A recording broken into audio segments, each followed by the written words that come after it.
feel like one of the most important baby name PSAs that I feel like I'm sharing here all the time is Google a name with your last name before you fall too in love with it, because sometimes you'll Google it and it's going to be the most like horrifyingly evil, depraved person ever will pop up as a result. Some people are going to say, oh, that's not a deal breaker. If I love the name, I'm still going to use it.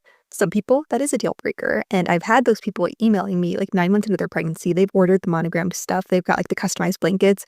They're like, I can't use this name anymore because it was like this horrible predator shares that same name. And I don't want my kid Googling their own name at 8 years old. And then I have to explain to them what all of these things mean. So they want to change the name and they're heartbroken because they loved the name.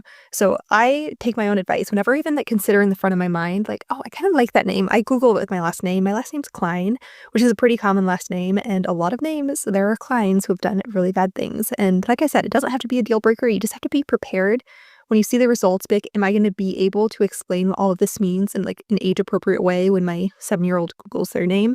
If the answer is no, then at that point, I'm like, maybe reconsider. Or like, if it's just like such like a horrible, vulgar person and you don't want that association created with your kid, it's just like something to consider. I'm not saying you can't use a name if like a horrible person comes up, but you don't want to be blindsided when you Google their name or they Google their own name in a decade and that horrible person comes up. You know what I mean?